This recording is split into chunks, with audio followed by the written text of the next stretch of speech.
The ceiling is a dark, formless void reflected in eyes that have forgotten how to blink. They stare, wide and weary, mirroring the profound stillness of the room where shadows cling to the walls like old, unwelcome memories. The air is thick, heavy with unspoken words and feelings too vast to name. On the bed, a hand lies open and vulnerable, fingers limp against the sheets. Then slowly, a current of tension runs through it. The fingers curl inward, pulling tight into a white-knuckled fist, a silent, desperate clench against an invisible weight. The pressure holds for a moment, a lifetime, before the fingers unspool, releasing the strain but not the exhaustion. The hand falls limp once more, a quiet surrender in the suffocating silence of the night.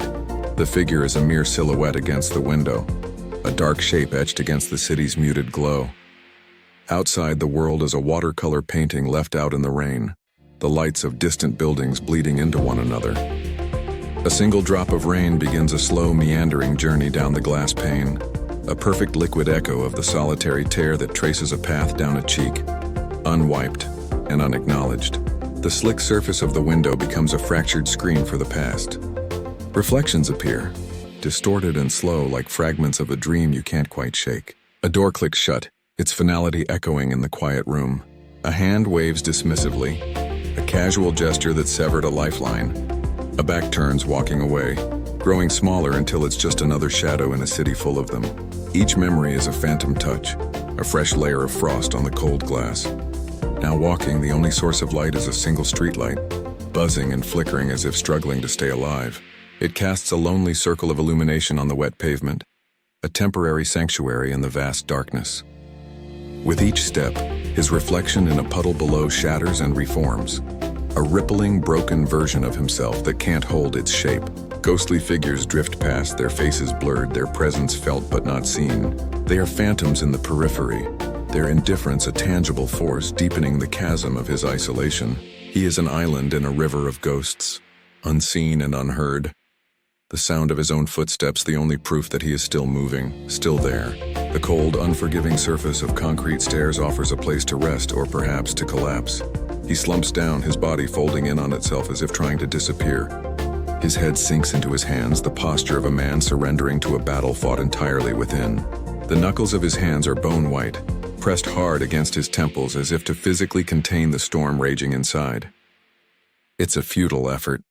A single, controlled tear escapes the dam of his tightly shut eyes, tracing a hot, wet path along his skin. The camera trembles, an almost imperceptible shiver that mirrors the tremor running through him.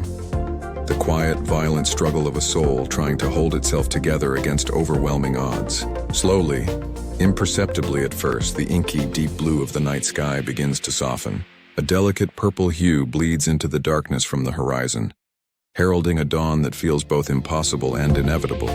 He lifts his head and the movement is sluggish, weighted with the gravity of the hours behind him.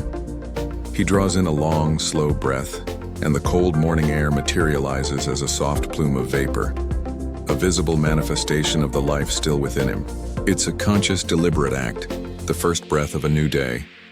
With weary but determined strength, he places his palms on the cold concrete and pushes himself up. The motion isn't graceful or easy, but it is resolute. He is rising. The first ray of sun breaks over the horizon, a sliver of gold that cuts through the dawn's pale light. It touches his face and he does not flinch or turn away. He accepts its warmth, its promise. His posture, once slumped in defeat, is now upright. His shoulders are back, not in defiance, but in quiet endurance. He begins to walk forward, his pace steady, even peaceful. The camera follows from behind, watching him move toward the nascent light.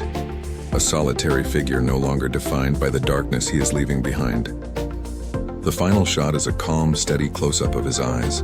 The exhaustion is still there, etched into the fine lines around them, but the frantic desperation is gone. In its place is a clarity, a quiet acceptance. They are the eyes of someone who has weathered the storm and is still standing. You're not weak, you're just carrying too much. And you're still here.